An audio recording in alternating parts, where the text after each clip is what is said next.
So here's a video showing you how to complete the 5 multiple choice problems for your PSAT portion of your Unit 7 factoring test.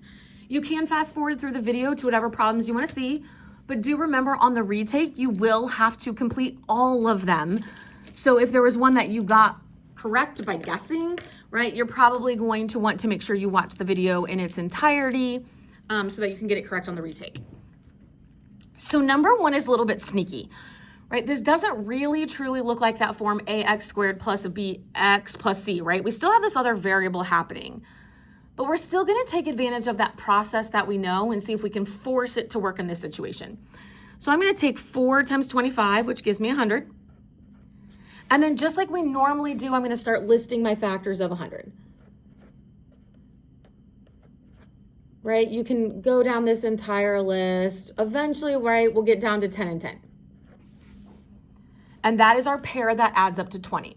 Now, just like I would normally do, I would split this 20 into a positive 10 and a positive 10. And normally I would just throw the variable on it. But instead of just putting an X on it or an A on it, right, this 20 has a variable of AB. So when I rewrite this, I'm going to write this in a 4A squared plus 10AB. Right? I'm giving it the same label as the one that I split up. And then I'm just going to start factoring by grouping. So over here I have a GCF of 2A, right? They share an A, so I can factor that out.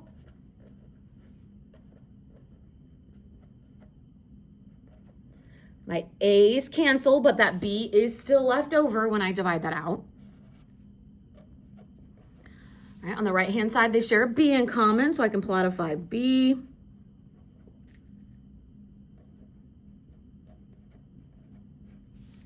So this factors into a 2A plus 5B times a 2A plus 5B.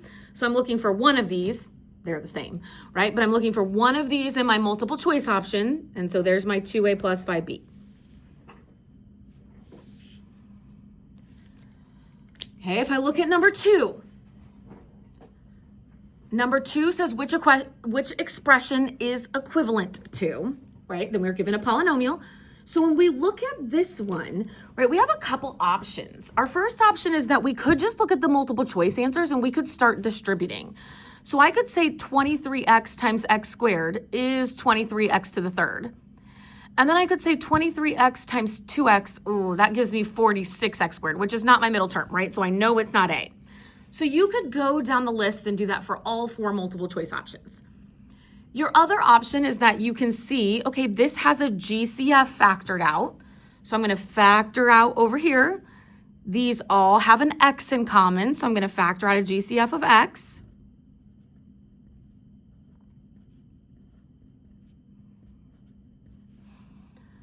Right, and then when I compare to my answers, that will be answer C. Number 3, you can actually take the exact same approach on, right? We learned last unit how to distribute, right? So we could say x squared plus 10x minus 4x minus 40 and combine like terms and see if it matches the original polynomial, or we can factor. Now, multiplying all 4 of those options out is going to be more time consuming than just factoring, but you could do either. So I'm going to make my list.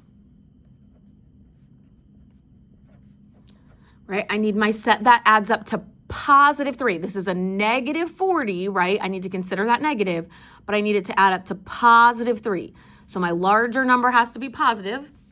So this is going to factor into an x minus 5 and an x plus 8. And so that is going to be option B.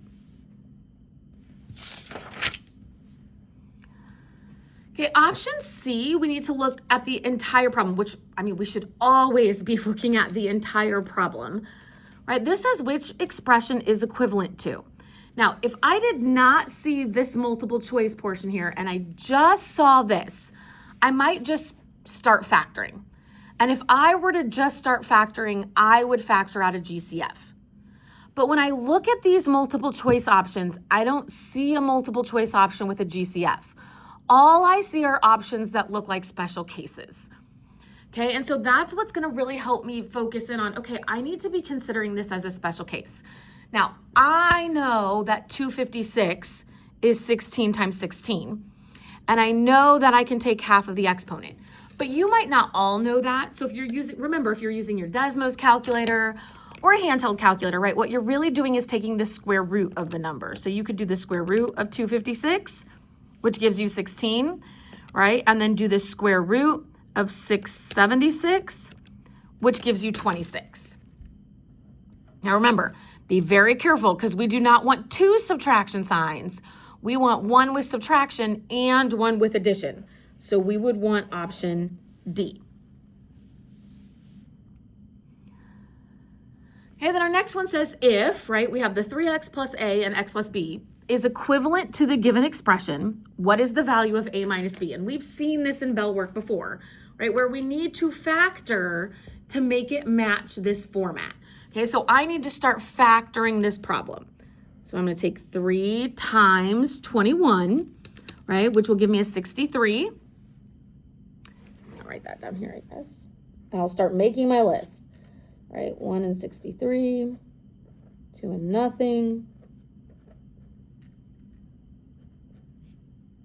No.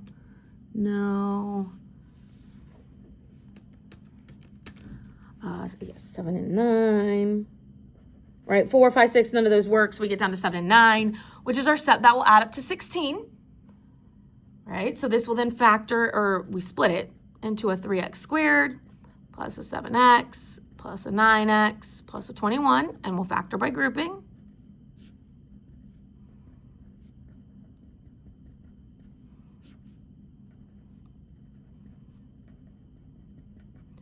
Okay, so I get this to factor into an x plus 3 and a 3x plus 7. Now, we need to make sure we match everything up the same as this. So my 3x plus 7 has to match up with this one because of this matching 3x. So this is my 3x plus 7 and then my x plus 3, which means A is 7 and B is 3. So if I want to find the value of A minus B, I need 7 minus 3.